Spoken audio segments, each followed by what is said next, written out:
बात दिया है आपको। आप अलग अलग धर्मों से, वो हिंदू हैं, देश के रक्षा मंत्री होने के अतिरिक्त वो हिंदू धर्म में विश्वास करते हैं।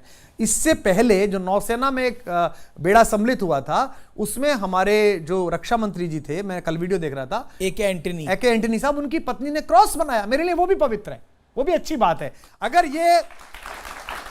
अगर रक्षा मंत्री कोई हमारे मुसलमान होते और ये यहां खड़े होकर सफर की दुआ पढ़ते जो पढ़ी जाती है, तो मैं उसके लिए भी खुश होता। देश के अंदर हमने कई बार देखा कि मोदी का विरोध हो जाता है, लेकिन मोदी का विरोध करते करते लोग देश का विरोध क्यों करना शुरू कर देते हैं? मोदी इस बात को एंजॉय करते हैं, उन्हें पता है कि ये मूर्ख यहां के फंसेंगे उनको अंदाजा है। और ये सब लोग नरेंद्र मोदी के लिए काम कर रहे हैं। ये नरेंद्र मोदी के खिलाफ कुतार्किक बात करके विरोध करने वाले, हमारे वाले के साथ भी तो ये चक्कर था भाई। अब क्यों नहीं कर रहा? करना, अब बोल मोदी के खिलाफ। पड़ गए, हो गई ठंडी। हम भी तो यही कह रहे थे। हम क्या कह रहे थे यार, नेता अपनी जगह, अब वो प्रधानमंत्री बन गया भाई। अब उसके निजी जीवन पर टिप्पणियां बंद करो, हर बात में उसे गाली देना बंद करो। तुम्हें जो नाली सौंपी है वो देखो। पर मैं एक और नेता दिखाता हूं आपको, राहुल गांधी। अब राहुल गांधी विदेश चले जाते हैं क्यों? अच्छा देखिए क्या है, राहुल गांधी इस पूरे देश की व्यवस्था में कंपैरेटिव एनालिसिस का शिकार हैं। अब चक्कर क्या है, सामने उनको ऐसा प्रतिद्वंदी मिल गया है प्रधानमंत्री के रूप में, और वो जो दूसरे वाले हैं देश के, हाँ मतलब मैं तो अहमदाबाद गया था, मैंने लोगों से कहा यार एक मांगा था तुमने 2 भेज दिए, बताओ। वो दोनों इतनी मेहनत करते हैं कि फिर लोगों की तुलना होती है। तो ये राहुल गांधी के लिए मेरी निजी सलाह हो सकती है, वो भद्र पुरुष हैं, भारतीय राजनीति के भले आदमी हैं, सीखने की कोशिश कर रहे हैं, पर वो दुर्भाग्य से, राहुल द्रविड़ इतने बड़े करियर था उनका, सौरभ गांगुली इतना अच्छा करियर था, लेकिन संयोग से वो एक ऐसे आदमी के समय में पैदा हुए जो उनसे दुगनी सेंचुरी मार रहा था। अगर राहुल द्रविड़, सौरभ गांगुली उस वक्त पैदा होते जब सचिन नहीं थे, तो आज वो देश के और बड़े स्टार होते। उर्दू में एक शेर है कि इस धुंधलके में भला कैसे सुझाई देते, इस धुंधलके में भला कैसे सुझाई देते, हम तेरे साथ ना होते तो दिखाई देते। अच्छा, ये कुमार एक विपक्ष होना चाहिए, मजबूत रहना चाहिए। कुमार विश्वास जी, ऐसा क्यों है कि आपके हर पार्टी में दोस्त हैं? मैं दिल्ली बीजेपी के अध्यक्ष का इंटरव्यू कर रहा था इसी स्टूडियो में बैठकर, आप देखिए उन्होंने आपके लिए क्या बोला। कुमार विश्वास क्या कहना चाहेंगे उनके लिए? एक लाइन, उन्हीं का एक लाइन गाना चाहता हूं। जी जी जी। कि कोई दीवाना कहता है, कोई पागल समझता है, मगर विश्वास की बेचैनी तो ये बादल समझता है। तो बेचैनी आप समझ गए, क्या मतलब है इसका? इससे कोई मतलब नहीं है। मेरी कविताएं तो कांग्रेस भी यूज करती है अपने ऑफिशियल हैंडल्स पे, आरजेडी भी यूज करती है, समाजवादी पार्टी भी यूज कर लेती है, उसके प्रवक्ता भी यूज कर लेते हैं, ये भी यूज कर लेते हैं। और कवि की सार्थकता यही है कि उसका लिखा हुआ सबको प्रयोग में आए, पर वो अपने हिसाब से यूज करते हैं जो उनको अच्छा लगता है। जी, अब जब इनका आपके इस गाने का जिक्र आया, इस छंद का जिक्र आया, तो अगर मैं आपसे नहीं गवाऊंगा तो मुझे तो ट्विटर पे लोग छोड़ेंगे नहीं। नहीं, ये तो बहुत मशहूर है, सबने सुन रखा है, सबने नहीं, पूरे देश ने सुन रखा है, लेकिन इस मंच पर लोग सुनना चाहते हैं। दीवाना कहता है, कोई पागल समझता है, मगर धरती। आप क्या आवाज से सुनना चाहते हैं? मैं तुझसे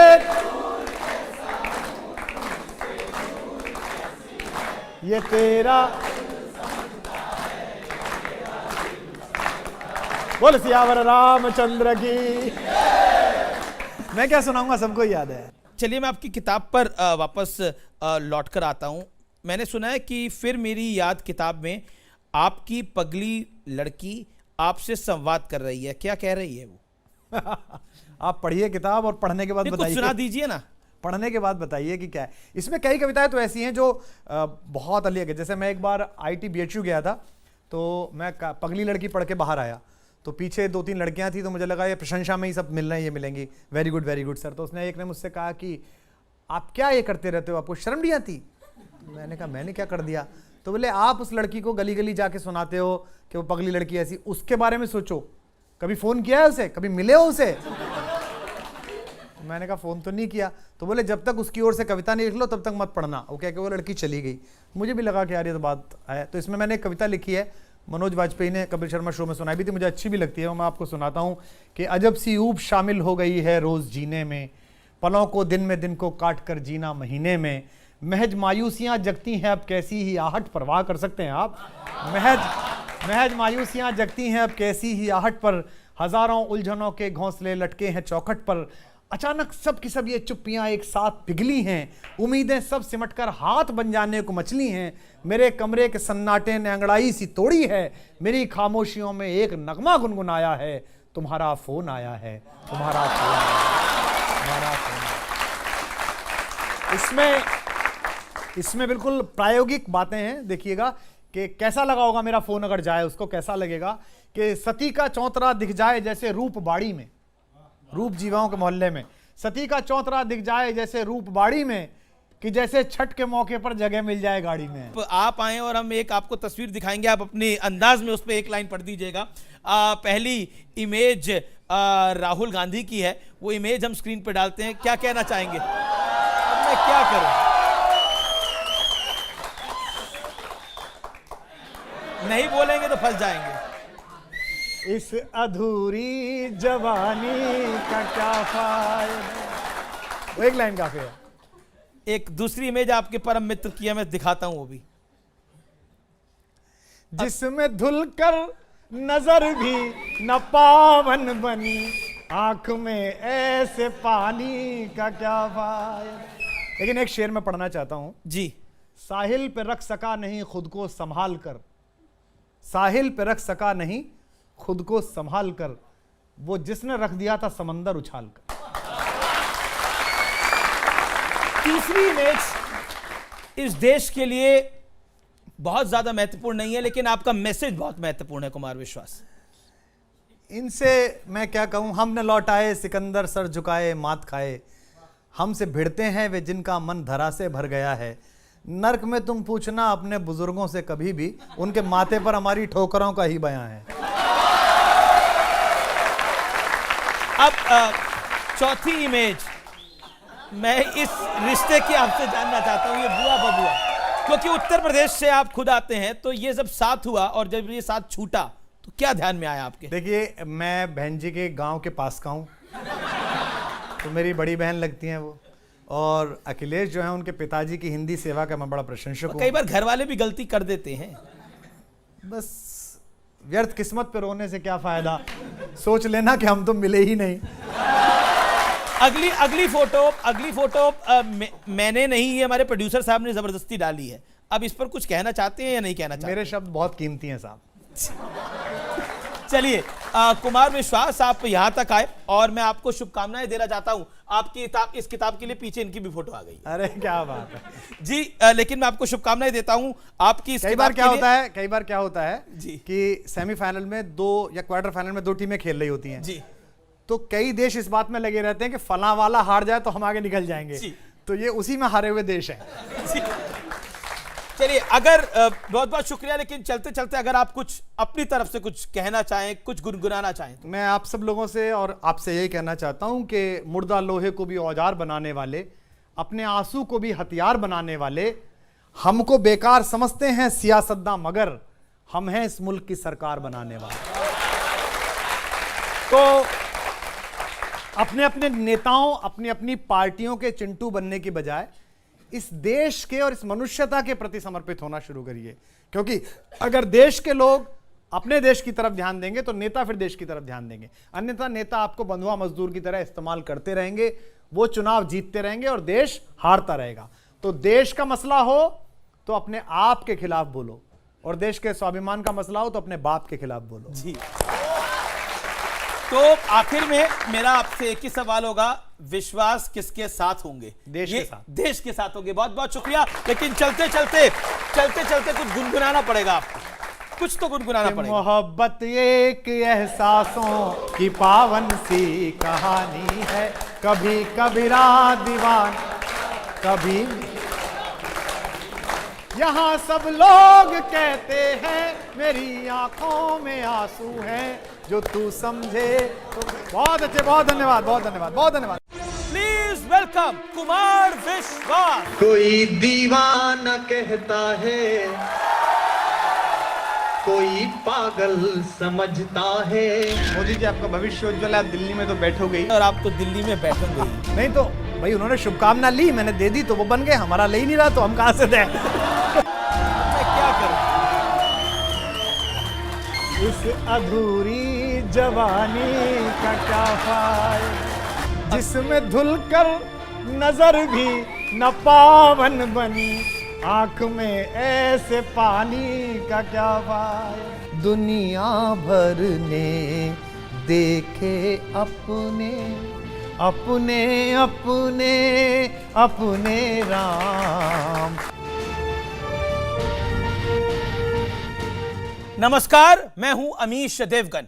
जीवन में विश्वास बहुत जरूरी है।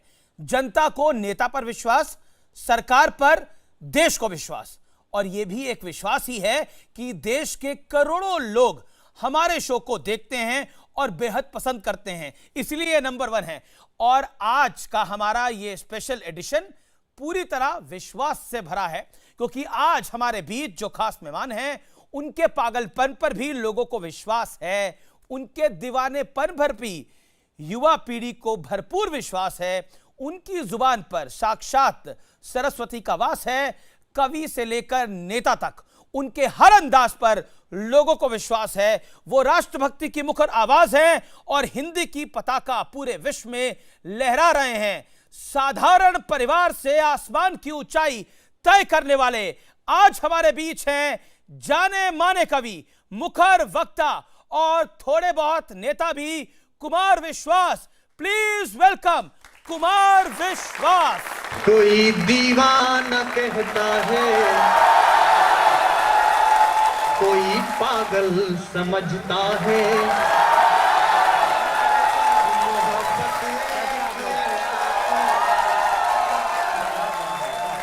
बहुत अच्छा, बैठिए।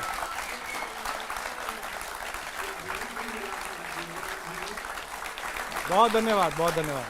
तो ये तो स्टूडियोज की तालियों की गड़गड़ाहट है, लेकिन स्टूडियोज के बाहर इस समय आपका ये एडिशन, ये प्रोग्राम जो लोग देख रहे होंगे वो घर बैठे तालियां बजा रहे होंगे आपको सुनने के लिए, क्योंकि आपकी राम की धुन भी वो सुनना चाहते हैं, आपकी राष्ट्रभक्ति की धुन भी वो सुनना चाहते हैं, और आप इस युवा भारत की हिंदी की पहचान है उसकी धुन भी वो सुनना चाहते हैं। बहुत बहुत शुक्रिया। तो बहुत बहुत स्वागत है कुमार विश्वास का। आपकी नई किताब आ रही है जी, और आपको बहुत बहुत बधाई। लेकिन 13 साल के लंबे अंतराल के बाद ये किताब आ रही है, इतना वक्त क्यों लगा कुमार भाई? देखिए, आपके जाने के बाद आपकी किताब जिंदा रहती है जी। 100 साल, 200 साल, 500 साल बाद। कबीर को पहली बार पहचाना धार्मिक गुरु के बजाय लेखक के रूप में रविन्द्रनाथ टैगोर ने। तुलसी को पहली बार पहचाना ग्रियर्सन ने और आचार्य रामचंद्र शुक्ल ने, वर्षों बाद। तो वो तो बहुत बड़े लोग थे, मैं सामान्य आदमी हूँ। तो किताबों की संख्या बढ़ाने के लिए या प्रकाशकों को खुश करने के लिए कि हर वर्ष एक किताब आती है, हर वर्ष अच्छी किताब आती है, बजाय इसके कि जब उसके लायक मैटर आपके पास हो जी, तब अब खुशी की बात यह है कि जहां ये मिल रही है, अमेज़न जहां पर किताब मिल रही है, जी जी, वहां पहली बार ऐसा हुआ है कि हिंदी अंग्रेजी को पछाड़कर नंबर 1 पर बेस्ट सेलर पे खड़ी हुई है पिछले 2-3 हफ्ते से। इसके लिए तो तालियां जी। लेकिन आपका सफर कहां से शुरू होता है, आपका सफर कहां तक पहुंचा है, और हम विश्वास रखते हैं कि आपका सफर और आगे बढ़ेगा।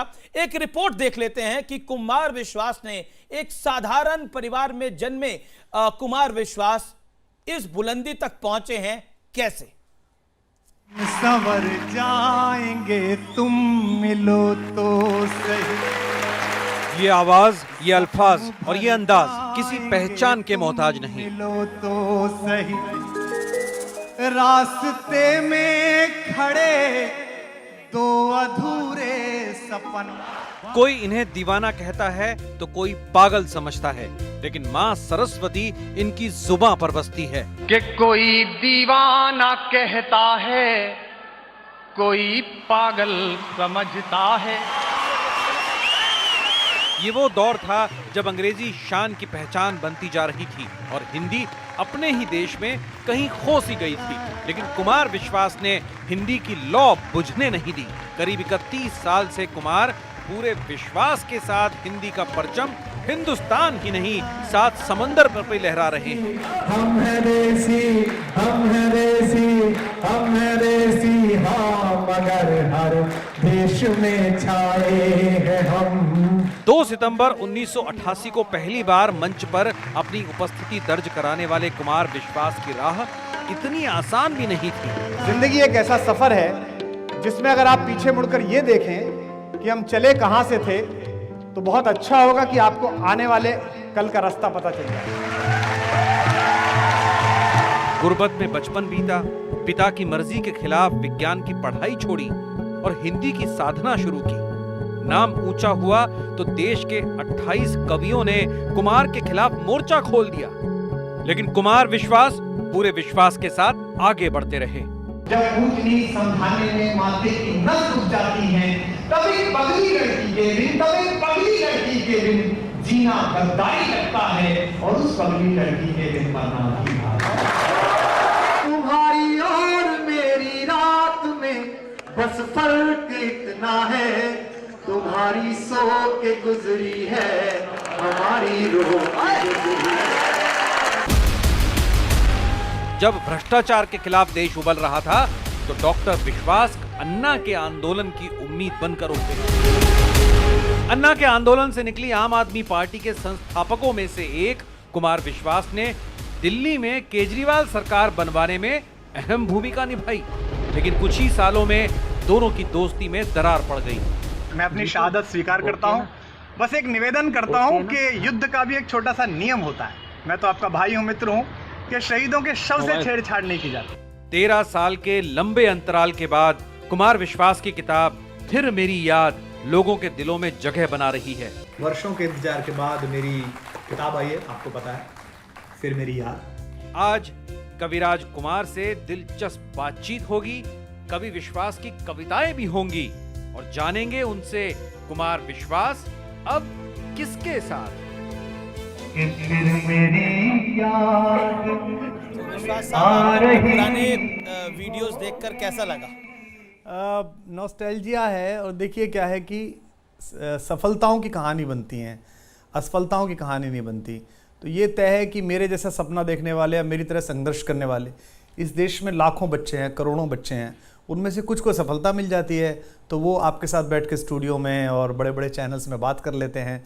जो नहीं करते हैं, जो नहीं हो पा रहे हैं, उनसे सिर्फ ये निवेदन है कि वो मायूस ना हो। बस ये ध्यान रखें कि शायद प्रयास ढंग से नहीं हुआ, एक बार फिर करें, क्योंकि मेरे यहाँ पहुँचने में भी और थोड़ा सा और आगे पहुँचने जहाँ का मन है, जहाँ की महत्वाकांक्षाएँ हैं, वहाँ एक रात नहीं लगी। ये जो आपने बोला ना कि 31 साल पहले पढ़ा था, तो ये बोलने में तो 1 सेकंड गया कि 31 साल पहले पहला प्रोग्राम पढ़ा था जी। लेकिन वो 31 साल तो अपनी तरीके से चले ना।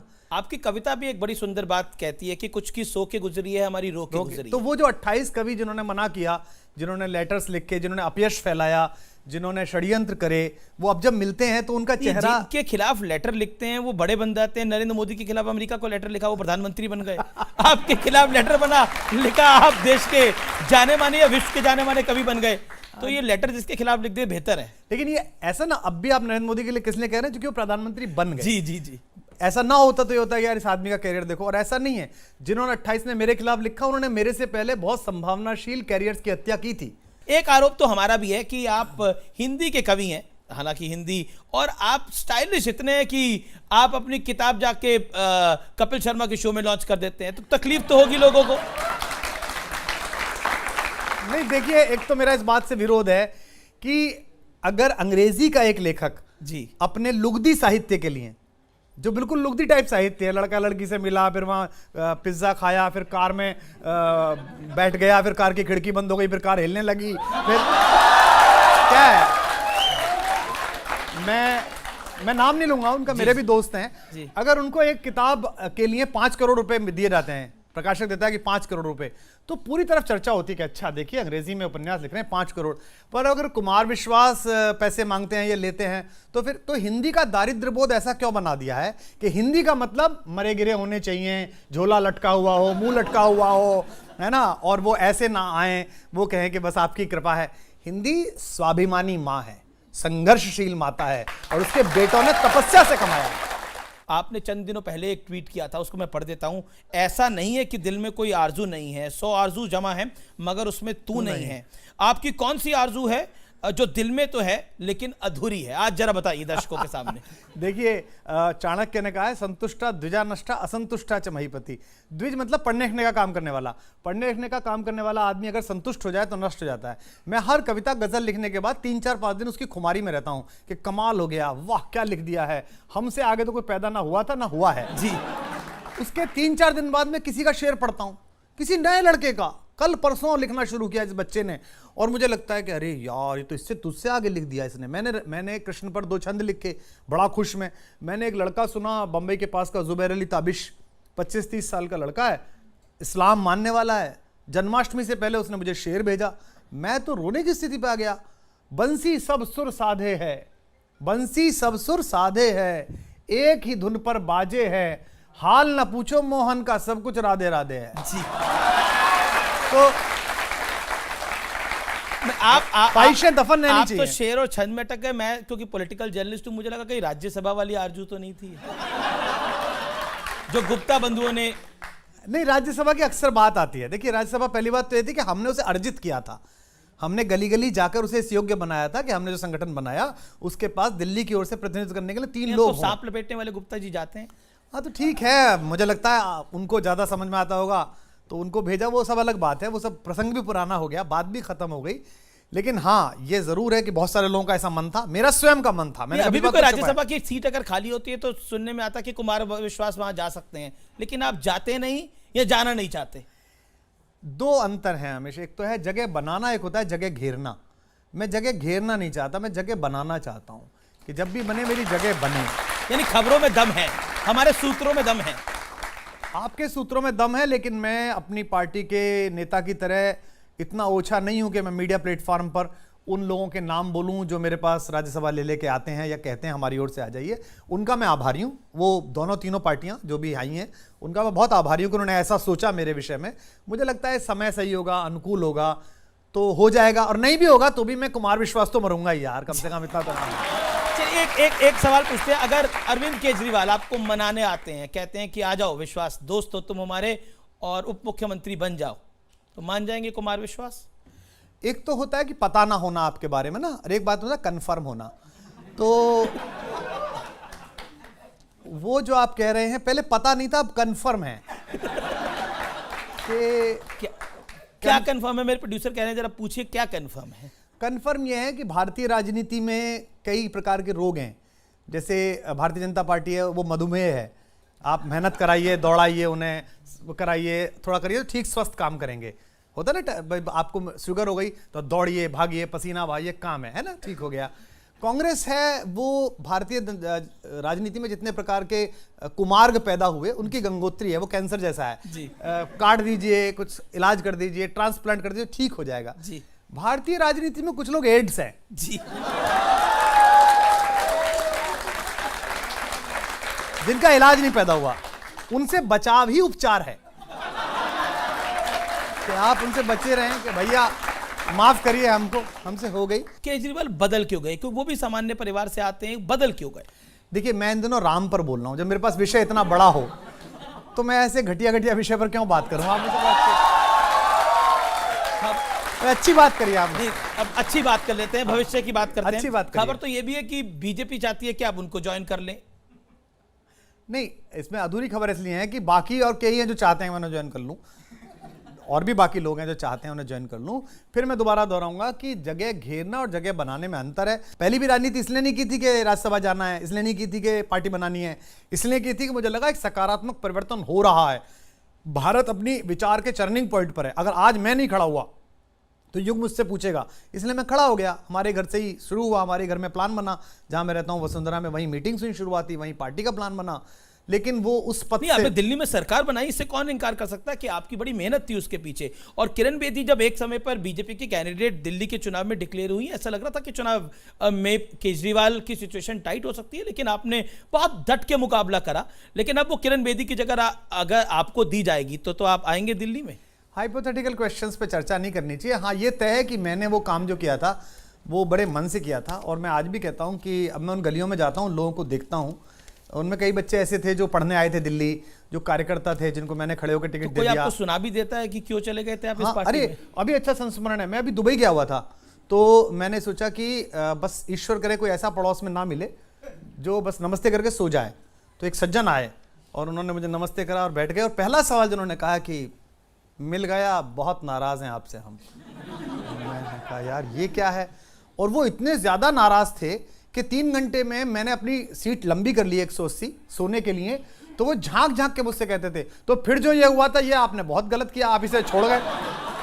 अच्छा वो क्या था, एक तो वो घर से ही संतृप्त होके आए थे, और थोड़ा उन्हें वो जो फ्लाइट अटेंडेंट थी उसने भी थोड़ा उन्हें तरलीकृत कर दिया था। तो वो मुझे जगह जगह के कहें, खुद तो आप चले गए कविता पढ़ने, हमें ये छोड़ गए आप दिल्ली में जेल ले गए। तो लोग मिलते हैं तो सुना देते हैं, वो सुन लेता हूं मैं, उनकी कोई दिक्कत नहीं, अपराध हमारा है तो सुनेंगे भी हम ही। पर आपने इस पार्टी के लिए दिन रात मेहनत करी, और आपको एक आम तौर पर सवाल उठा, सिर्फ आप ही ने सवाल नहीं उठाया, आपके सपोर्टर्स ने सवाल उठाया, आम दर्शकों ने सवाल उठाया कि कुमार विश्वास राज्यसभा में क्यों नहीं गए जब वो सबसे मुखर आवाज थी। क्या आपको लगता है कि अक्सर आप उस पार्टी के सुप्रीमो पर तरह तरह के तंज कसते हुए नजर आते हैं? नहीं देखिए क्या है, ये अंदर अंदर तो पहले लगातार बात चलती रहती थी और मैं लगातार बोलता रहता था कि ये गलत है, ये गलत है, ये गलत है। तो उन्हें शायद ये लगता हो कि यार ये आदमी अगर यहीं बोल रहा है इतना ज़्यादा, जैसे सर्जिकल स्ट्राइक सारी सरकारों में हुई हैं, मनमोहन सिंह के टाइम में हुए हैं, हम ऐसे पड़ोसी के सामने हैं जहां हमें गुप्त रूप से काम करने पड़ते हैं।